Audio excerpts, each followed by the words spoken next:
Hello, this is Charles Brewer, President of the Civil War Study Group here at Lake of the Woods, Virginia. Welcome to this, the recording of our program on June 23rd, 2023. Good morning, everybody. How are you today? Thank you for coming out on this derby drizzly day. On sunny days, we actually sometimes get more people than this. I'm not sure what happened. But thank you for sharing your morning with us. Before we hear from our speaker, I'd like to cover a few things. Let me ask the members of the board that are here to stand up, or if you're already standing, put your hand up so that people can see. There we are. Great. Okay. Thank you. If you have any ideas for programs, or any questions, or any suggestions, myself or one of these gentlemen and lady, and another board member just walked in, and let us know, because we've, I think, done a pretty good job of putting on a good list of programs over the years, but who knows, maybe you know the topic that we've never covered, or else that could be covered in a different way, so please help us out. There are, of course, our programs are on our YouTube channel, so if you look at our website under the programs, you can find the link to each of our programs. So if you missed one, then go to that link. Our next program will be in this space on Friday, July 28th, starting at 10:30 a.m. as usual. Our speaker will be Dr. Darrell Black, and his topic, God is Blessing Us in the Army, Revival Religion in Robert E. Lee's Army of Northern Virginia. Dr. Black is the current Copies Hill Civil War Fellow at the American Battlefield Trust. Now we go on to our speaker today. Our speaker today is Gregg Glemmer. He's a native of the Shenandoah Valley and a graduate of VPI. Gregg has also earned a master's degree in military history from Norwich University in Vermont. He's a former president of the Montgomery County, Maryland Civil War Roundtable. Gregg numbers in his ancestry 2 Union generals and 14 in the trenches Confederates. So I guess he toes the line sometimes, including members of Armistead's and Stonewall Brigades. He's been a study leader for the Smithsonian Associates since 1988, specializing in cave as well as Civil War and Revolutionary War tours. Caving just scares the heck out of me, so I'm very impressed. He's a former professor of history at Carroll Community College in Westminster, Maryland. Gregg has also been an onboard lecturer for the American Cruise Lines, specializing in the histories of Columbia and Mississippi rivers. He's also the author of several books, and as you probably noticed, there's a display of them over here, and you can purchase them, and maybe he might sign them for you, autograph them for you afterwards. Excuse me, the title is Valor and Gray, the Recipients of the Confederate Medal of Honor. Old Alleghany, the life of General Ed Johnston, and that's the topic of today's talk. That book was the 2005 winner of the Douglas Southall Freeman History Award, very prestigious. A Turn from Home, this is a novel whose protagonist resides in nearby Keswick, Virginia. So, you know, think of that the next time you go to the winery down there. You'll have an opportunity later to purchase the books and also have them autographed. I'm not sure if there's an extra charge for autographs, but in any event, here is Gregg Glemmer, our speaker. Oh, by the way, this is all you're going to see. He doesn't have a clicker because he doesn't need one, because he's going to tell us, and we're going to listen to the story that he's going to tell. This is very old-fashioned, but here we go. Like I say, every book I've ever written, I think I'm done with it. And then a little voice comes up, Gregg, you forgot this, you with regards to Valor and Gray over here. It's about the recipients of the Confederate Medal of Honor. And I wrote it to 42 of them, including the entire crew of the Huntley. I didn't want to glorify war. What am I going to do about the 15-year-old boy that reads it and wants to be a war hero? This is what's back and forth, back and forth. Gosh. All right, I got to get somebody to write a forward, not me. Somebody else. Well, who? Well, who can say, who do I know that can say he or she has walked in the boots of the people I'm trying to write about? I didn't go to Vietnam, but I had a number of friends that did. I had one that came home in a box. I had another one who has never come home. Well, I had a third friend who, after he recovered from, he's missing an eye today and he has a plate in his head. He was awarded by President Nixon the Congressional Medal of Honor. So I asked Captain Tom Kelly if he would write a foreword to this. He said, Greg, send me a couple of chapters, I'll see what I can do to address your concerns. And he basically says, you don't have to be a war hero to be a hero in life. Help the old lady across the street, do the good turn daily, be someone to someone in need. And that just wrapped it up for me. So when he came, he was still working in Washington at the time, and Valor and Gray came up, he wanted to come and do one of the book signings. Well, yes, he could sign the book too, he wrote the foreword. And I figured we might sell 6, 7 books. Well, we sold over 200. And he went to meet Tom Kelly, Medal of Honor recipient. But I took him out to dinner that night, and I said, Tom, what did I do or say to convince you to put your good hero's name, your good Yankee hero's name, he's from Boston, on this book with a Confederate flag? And he gave me an answer I've never forgotten. Greg, you're the historian here. You know better than I do that it was the veterans themselves, blue and gray, after the war, that were the first to start bringing us back together again. Oh, wow. Well, my talk to you tonight, this afternoon, well, most of my talks should be dark, is about a relatively unforgotten or forgotten warrior from that time, Major General Edward Johnson. You're not going to find many references to him. He's covered in Lee's lieutenants by Douglas Southall Freeman a couple of times in there. But I had done a little history project when I was living in Augusta County as a high school student. It was the Battle of McDowell, 1862, the first victory of Jackson's Valley campaign. And the more I read about this, the more I researched it, I realized Jackson never set foot on the battlefield until after it was over. It was this Edward Johnson guy who had actually fought it and got shot in the ankle, and he'll hobble off for R&R for a year to Richmond, while Jackson marches in the legendary status that endures to this day. Well, I read about Mary Chestnut's Diary from Dixie is one of my sources here, and I'm realizing this guy's kind of weird. She talks about his strangely shaped head, quote, a cone, a beehive, shaped like the Pope's tiara. There are 3 tiers to it. And then McHenry Howard, another author from that time, wrote this description when he first saw Johnson in the spring of 1862, described him as a large and rather rough-looking man on horseback whom the men jeered. Well, I was warned when I started to go into Ed Johnson in a little more depth that, Greg, don't waste your time. He's too obscure, he's odd, he's vulgar, peculiar, he's a dullard. I had to look that word up, that means he's kind of a damn bold. A mediocre, but even an inept commander. And yet I remembered the Battle of McDowell.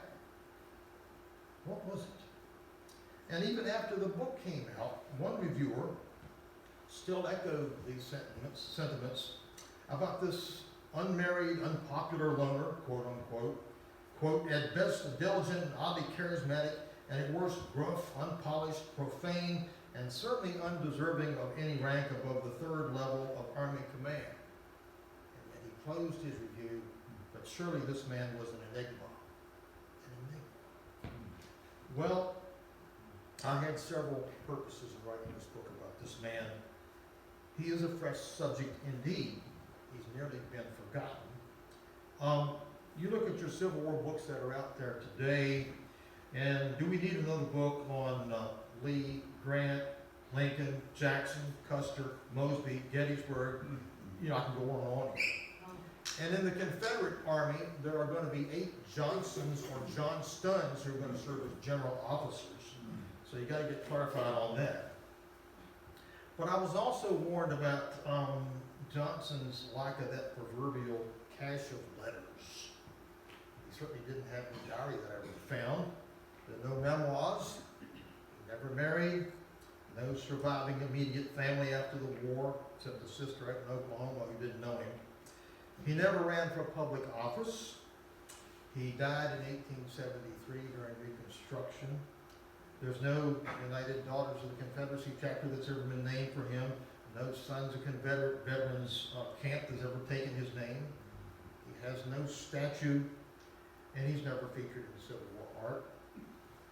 And yet, when his name does surface, it's always wrapped in 2 of Lee's bloodiest fights. Culp's Hill, Gettysburg, and Spotsylvania's bloody angle. Ed Johnson's historical obscurity, though, seems to be pervasive. Hollywood Cemetery has lost his grave. So, why would the life of such an apparently obscure figure warrant the attention of modern-day students of this war?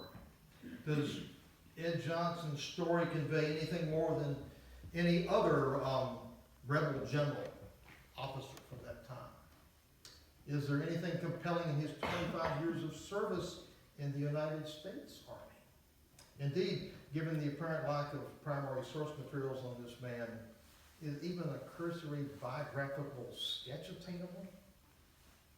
Well, I remember back in those high school days of mine, when I was working on McDowell, that Johnson, on the 9th of May, the day after, will send a wire to Richmond, "God blessed our arms with victory at McDowell yesterday." And that gets you ensconced into legend. And I found this doing some digging later in the Lynchburg, Virginia newspaper on the 15th of May. Quote, "Who can doubt when Jackson speaks? Like a Christian hero as he is, he ascribes the victory to the Lord of hosts. Long live Jackson. May an overruling providence shield him in the day of battle and preserve him to drive our enemies out of the fair land they have despoiled." But then I found this coming out the next day from the Richmond Inquirer of a general correction. Quote, "A general impression that instead of Jackson's army fighting at McDowell, it was primarily the old Army of the Northwest commanded by General Edward Johnson of this city." Well, they recognized it back then.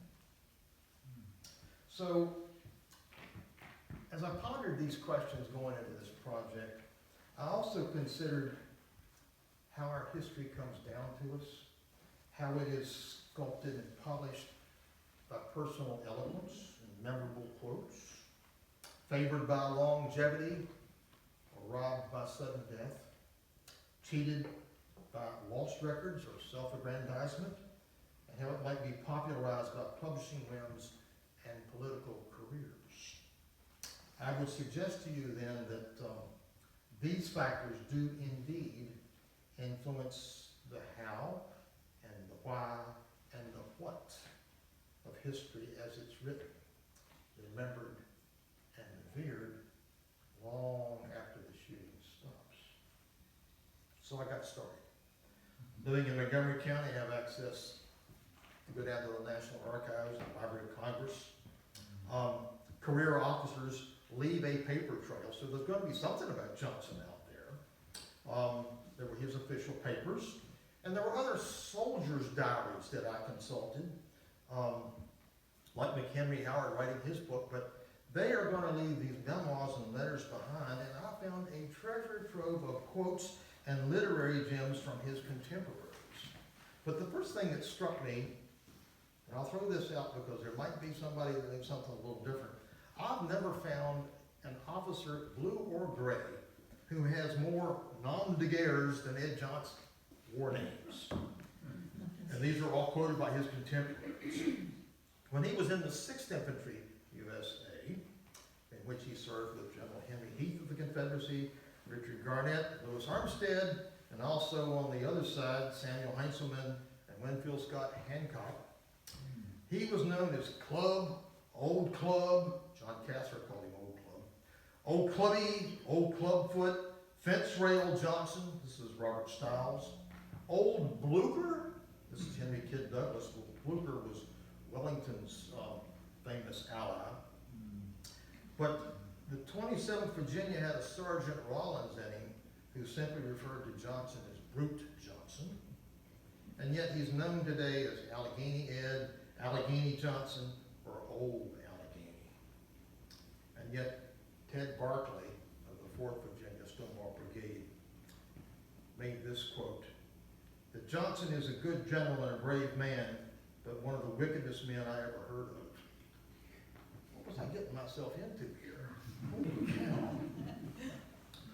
Henry Heath, who was born in Chesterfield County, just like Johnson was, right outside of Richmond, they served in the 6th, and he had this in his little couple of records he left behind when they were still in the United States Army, that he had come back from Virginia, and now Johnson was getting ready to go back from out west back to Virginia for a little R&R, and that Johnson was, quote, yearning for the flesh pots of Richmond. Well, okay. There was a captain in the 12th Georgia. Johnson's going to be made a colonel when the Confederacy gets going. That called him and said, Johnson is a stirring old coon, always on the alert. And then we get into his physical appearance, like Mary Chestnut was talking about. This is a quote from John A. Campbell of the 31st Virginia. He worked his ears like a mule. What?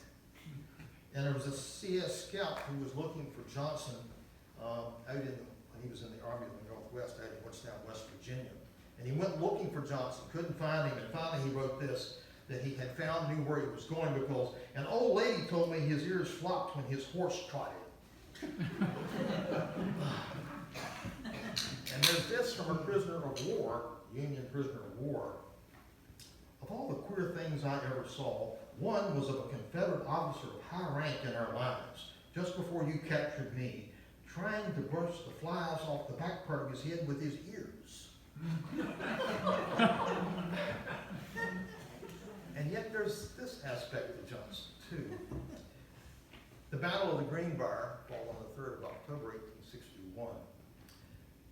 Colonel Johnson, they'd already won the battle out there going into West Virginia. Colonel Johnson sent them word that he had buried their dead and that he could bury the rest of them if they would just come down. So I'm realizing this man is a warrior. He is a fighter. But I still didn't know much about him. John Robeson, who left behind a nice set of memoirs, at the Battle of Alleghany Mountain, December 13th, 1861, and this is where Johnson will earn his nom de guerre, Old Alleghany. In fact, I had a talk one time, and I was just talking this over with Ed Morris, and we were talking about the best battlefields we'd ever been to in the best preserve. And he said, Brother Glemmer, do you know, have you ever been out to Alleghany Mountain? I said, yeah. Remember I wrote the book on Old Alleghany? He said, oh, that's right, yeah. He said, that battlefield is the best preserved battlefield in the eastern United States. It's hard to find. You got to go to Highland County, get right up on the West Virginia line. It is pristine. Nothing has changed. There's one or two little signs that tell you where you are. But when you go there, you can feel it. You can even see the stone piles from the old fireplaces, the chimneys that they had from the winter quarters that they had there. But John Robeson remembered December the 13th, 1861, and he would write this about Johnson. I saw him at one point where his men were hard pressed, snatching a musket in one hand and swinging a big club in the other, he led his line right up amongst the enemy, driving them headlong down the mountain. I still was bothered by the fact I couldn't find any personal letters.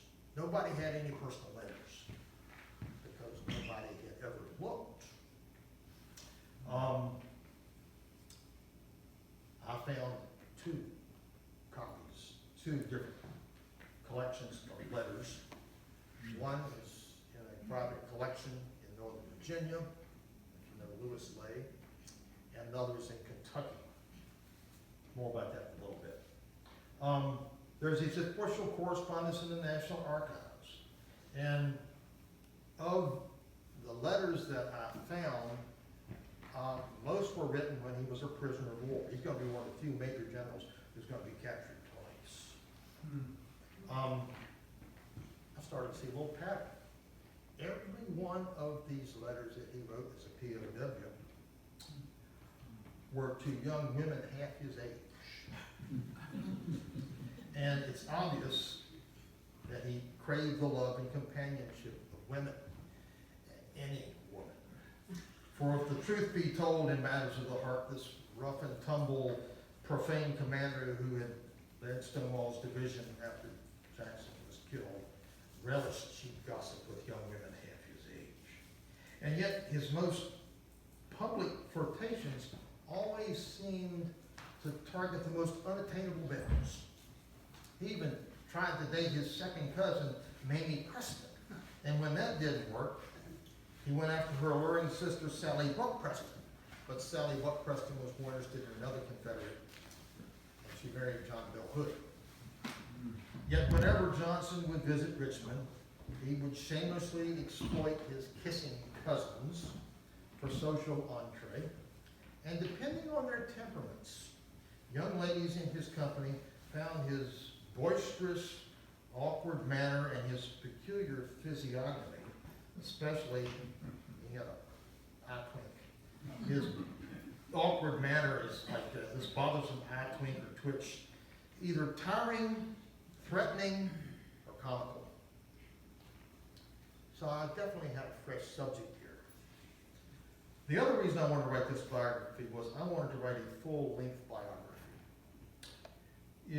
I'm preaching to the choir now, but when you read your Civil War biographies, they're basically crafted around the Civil War. You get 20 pages on the man's first 20 years of life, then 400 pages pounding through the war, and if he survives, another 18 pages on his last 20 years. This is not a balanced biography about who the person is. I'll give you a couple examples. In 1854, Johnson is serving out in the Midwest, and there are going to be 3 massacres, Indian massacres in which all the soldiers die. The first one, which I'm going to talk about, is the Grattan Massacre in August of 1854. You may have heard of the Fetterman Massacre 10 years later, and then there's that little thing with George Custer in 1876. But on the 19th of August, at Fort Laramie, who's ever been to Fort Laramie? About 7 miles, 8 miles to the east, the Indians were camped waiting for the annual handout that we were going to give them for being polite and nice and letting us go through their property. And the Mormons were coming through on the trail heading to what would be later Utah, and other people heading to the west coast. And a party gets up to Fort Laramie and said there'd been some trouble, that some of the Indians had gone after, we don't know whether they got a mule or a horse, but they stole a mule or a horse from one of the pioneers heading west. And Lieutenant Fleming, second Lieutenant Fleming, who's in charge of the fort, he had just graduated from West Point 2 years before. What are we going to do here? Well, he had his second in command, John Grattan, who had just graduated the year before at West Point, a brevet second lieutenant, second in command at the fort, wanted to make a name for himself. He says, "You give me some soldiers, sir, and I'll show you what we can do."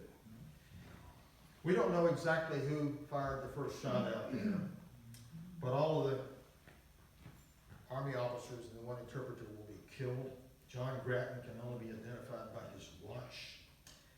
Chaplain William Vaux, who was the chaplain at Fort Laramie, wrote that the awful consequences could ultimately be traced to the fact of the garrison being left under the command of inexperienced and rash boys. Johnson, who is to the east at Fort Riley, gets orders to go out and investigate this officially to find out what in the blank happened. Johnson goes out there. He's just a lieutenant colonel. And after interviewing as many people that were there, because the Indians didn't attack the fort, they just killed the 31 that had gone out there to confront them. He concludes that Grattan had indeed hazarded the safety of his command, being desirous of having a difficulty with the Indians. When I found these documents in the National Archives, they had a quarter-inch of dust on them. No one had ever seen them. For here, as Johnson would write, was an officer with, quote, an overweening confidence in himself and his handful of men, and a thorough contempt for the foe with which he had to contend. But Johnson goes further with his report, and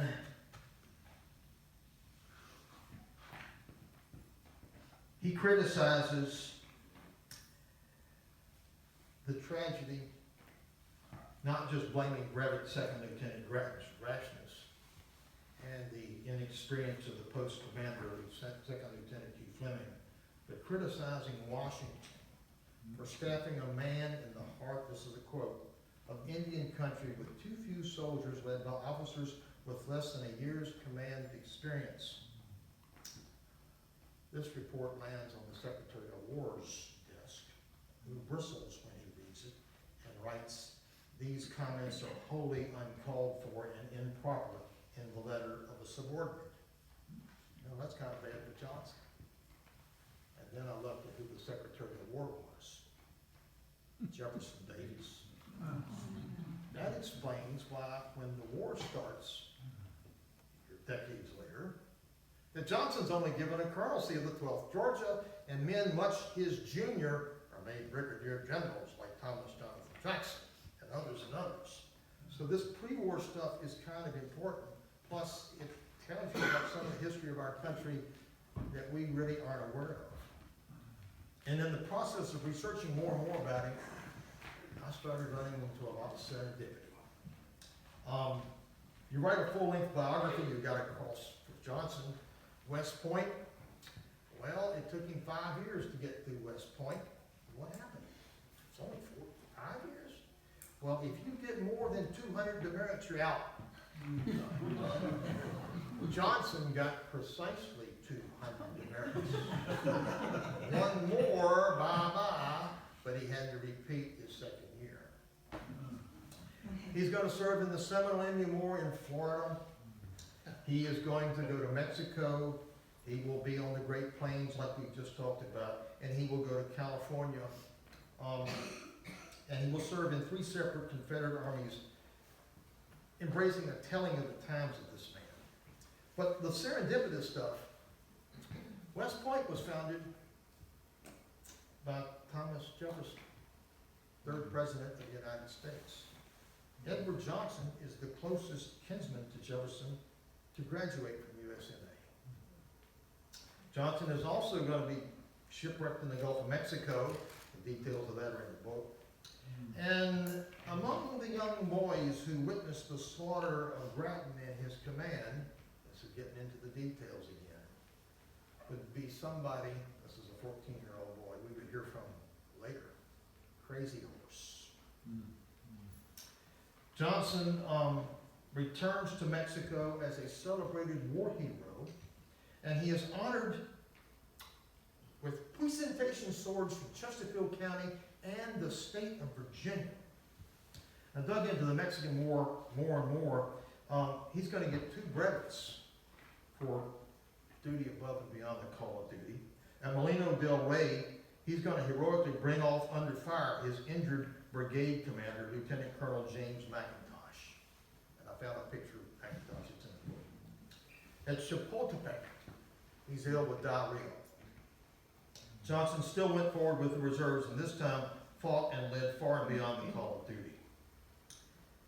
His commanding officer, Colonel Newman Clark, felt he could not single out any one officer for mention, save one.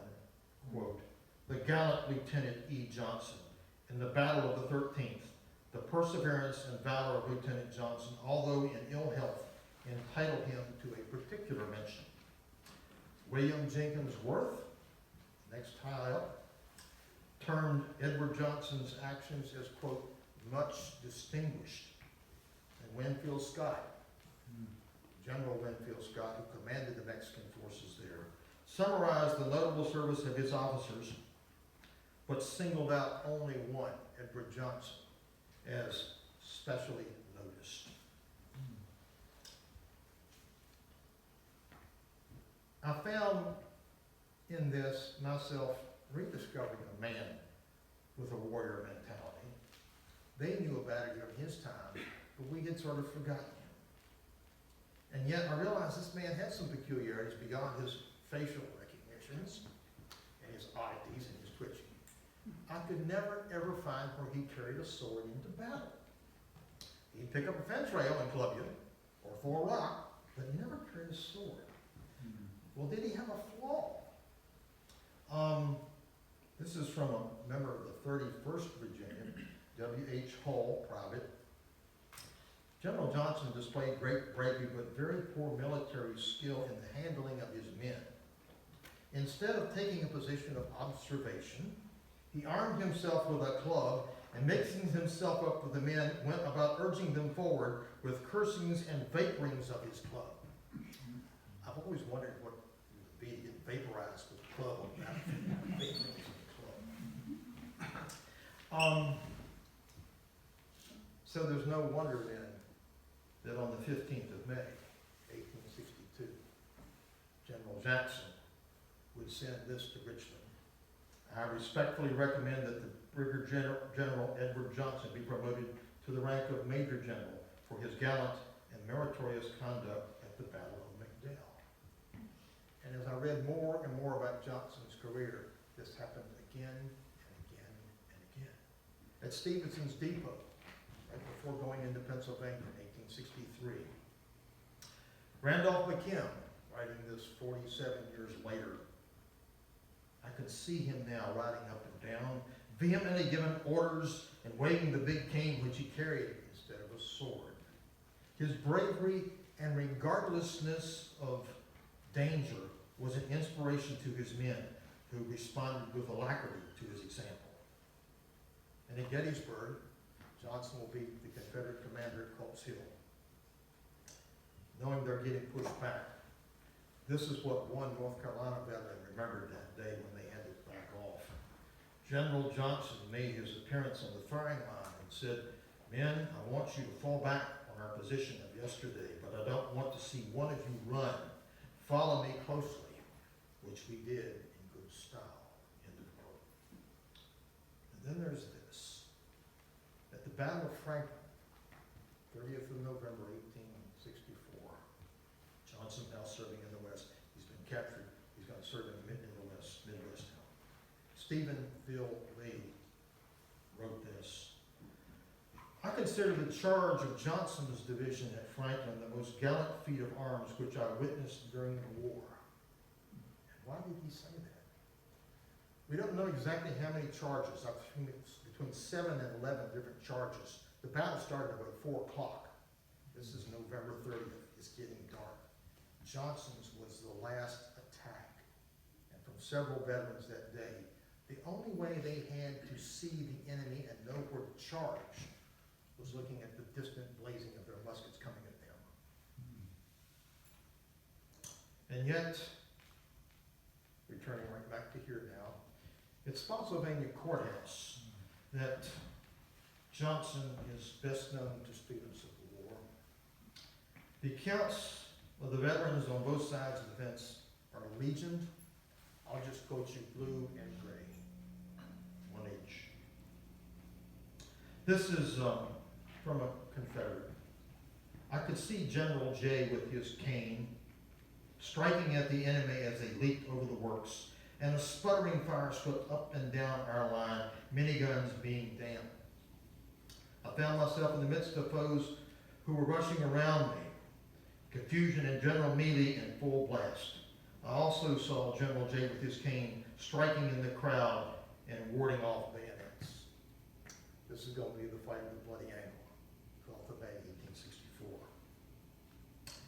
Recalled the Union veteran who had seen, and Johnson's going to be captured here with most of his division. We captured a major general. He always wrinkled his eyes, and every time his eyes wrinkled, his ears flopped. He cussed and swore dreadfully, worse than anyone I ever heard. Our officers told us not to kill him, but he got a musket and knocked down 15 men before we could stop him. I looked and looked and looked. Did Johnson ever leave anything behind about his experience at the Bloody Angle? But you keep looking. You keep looking. And this was in a newspaper, Richmond newspaper at the time. Johnson wrote this, quote, "I never saw in all my experience in war such an opportunity to kill Yankees." Well, there's something else that goes on here. Johnson is going to be captured. He's going to be taken behind the lines, and there, for about a minute, maybe 90 seconds, is his old friend, Winfield Scott Hancock. We called him Win Hancock, who was in charge of this force. They talked. We don't know what they said. And then Johnson is sent off to POW. If you read about the Battle of Spotsylvania Courthouse, Johnson's going to get some of the blame for this debacle for the Confederacy and how he lost his all of his division. But you dig a little deeper, and you're going to read this after the war. Dabney Maury, writing to Campbell Brown, who was a staff member, quote, "I do not think it necessary, however, to make public your stated evidence that General Lee himself ordered General Long to withdraw his guns. It was a great blunder, and somehow I feel reluctant to suffer anything to distract from General Lee's fame. It is all we have left to us, and the great shipwreck we have suffered." Lee had ordered the guns from Johnson's division to be removed because he didn't think an attack was going to go there. But after the war, they want to keep this one icon for the Southern Confederacy, General Lee, intact. Christmas 1872, Johnson's going to be stricken as he's at there for a party at Ford's Hotel, which is very near, Ford's Hotel used to be very near the U.S. Capitol. He's going to linger for 2 months and die on the 2nd of March, 1873. And the Virginia General Assembly, in honor, because he is, along with George Pickett, the senior most Confederates to be from the Richmond metropolitan area. The General Assembly is going to adjourn in his honor. And Johnson is going to lie in state, if you've been to the Virginia Capitol, right there under that statue of George Washington by Houdon, a classic piece of art. And if you read the accounts, his 2 Mexican war swords are crossed on his chest. He never married. Where is it? Yeah, here it is. He never married, but Johnson, as you know, and I've already told you, had always admired the fairer sex, despite his lifelong ineptitude at courtship. But now, as he lay there in the Virginia Capitol, cold in death, the Richmond Daily Dispatch marveled at, quote, "the many ladies who came to see him one last time, to gaze upon the features of the gallant old soldier." And I thought, that's okay. That's okay. So, what is it about this, quote unquote, diligent and oddly charismatic man, this unpopular loner, this undeserving officer of any rank above the 3rd level of Army command? What is it about this enigma? Major Robert Hunter who served on Johnson's staff, wrote this: "The Old Dominion never gave birth to a more devoted son, and the annals of war may be searched in vain for a more courageous soldier. He was emphatically a close quarters commander and a firm believer in the bayonet. His impetuosity at times was akin to rashness, and on more than one occasion involved troops and situations from which it required the most adroit skill to extricate them." And this is from Colonel William Carter. "I had never before been upon General Johnson's front," he's writing about Spotsylvania Courthouse, "and knew very little of him being in another command. But this act of devotion and personal daring at Spotsylvania has ever been indelibly ingrained on my memory. The incident should have been in print long ago to do honor to so gallant a man, but he is dead now, and the harvest sheaf has ripened many times since then. Where his ashes rest, I do not know, but there upon some shaft or tablet should be written, 'No bolder soldier ever donned the southern gray, or followed the storm-tossed colors of the immortal league.'" And I thought, that's a good way to end the book. And then that little voice kicked in. "Gregg, you forgot something." "What?" "I took myself around the house for about a month." "Well, I've done all this research. It's a big book. I've got it all done." "Gregg, you know what you've forgotten." "What?" "You've got to go and find those two presentation swords." Well, good grief. I mean, you're talking about something that was 150 years ago. The book's not complete, Gregg, unless you find those two presentation swords. "All right, we'll start." Well, being at the Smithsonian, let's just try Smithsonian. Bingo. Down in the vault was the Chesterfield sword. I was stunned.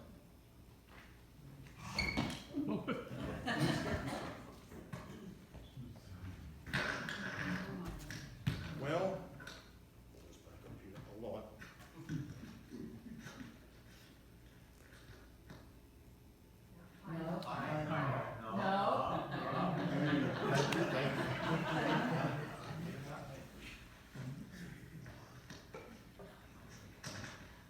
I'm still going through the emotion I went through when I found that sword.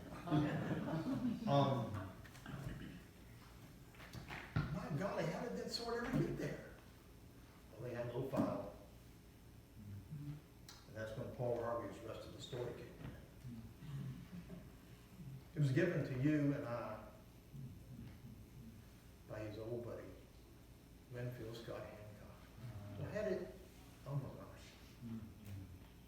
When you get captured, you're supposed to hand over your sword to the captor. Johnson never had a sword, but after the war, he wanted to make sure that Wynn got one of those swords. Because you see, it was the veterans themselves who were the first to start bringing us back together again. And today, if you want to go pay honor to Ed Johnson, he's in Hollywood Cemetery somewhere. In 1947, the UDC and some other groups went down and put a stone in the Confederate officers section, but it just says, if you read, "In this cemetery lie the last mortal remains of General Edward Johnson, 1816, 1873. Well, I did some digging, not literally, but more newspapers. And I went back and looked at the obituaries in the Richmond papers, and I do know that he's now buried in Section O, which is an area about 3 times the size of this space here, up above the big pyramid there. But they had a brush fire there about 10 years later, after Johnson was buried. He probably had a wood marker, it got burned down. He doesn't have any children. His brother was a bachelor also, he's dead at this point. there was nobody to replace the marker. I'm suppositioning now, and he drifted off into obscurity. But we remember him for the valor he encouraged and brought to both the United States Army and the Confederate Army. So if you have any questions, I'll be glad to try. Thank you.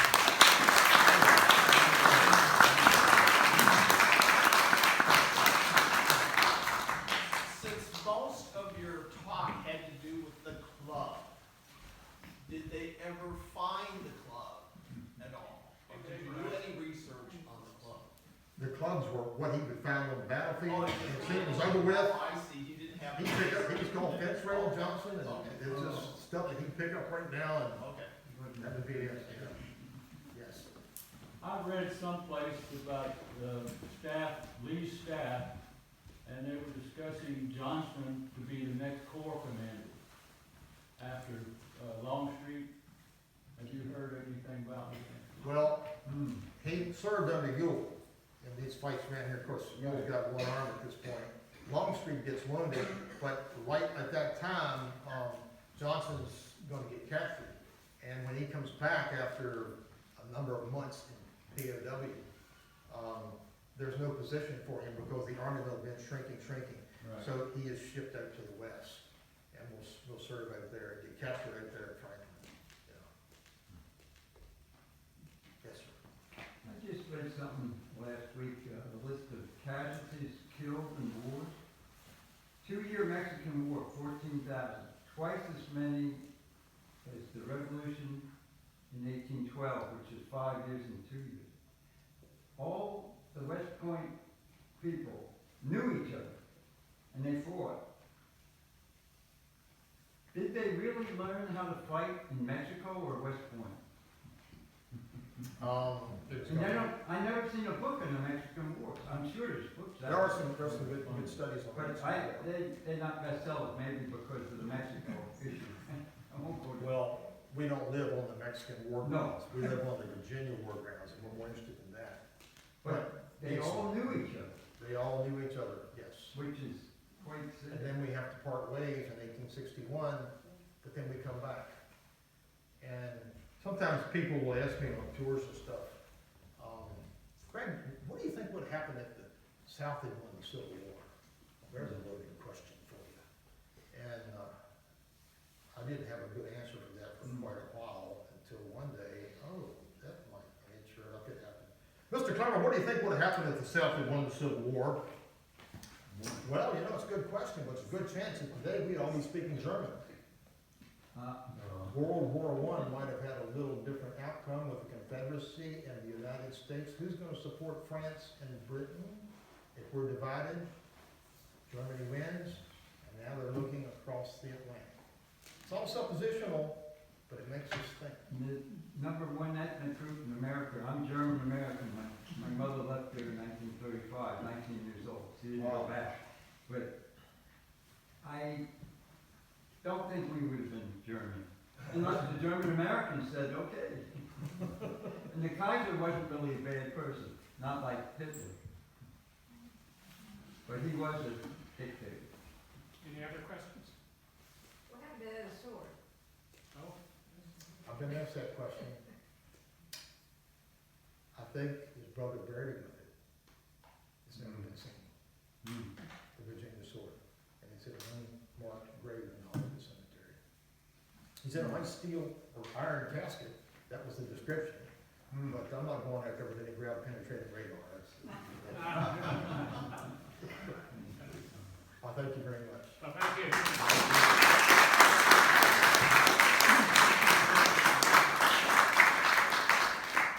Thank you very much, Greg, and thank you all once again for coming out today. I hope you have a good weekend, and remember that July 4th is just right around the corner, so enjoy that holiday as well. So thank you. We'll hopefully see you next month, right here. Okay? Before you go, please remember to visit our website often, civilwarstudygroup.org. We make every attempt on a regular basis to provide informative content. Thank you for visiting, and God bless.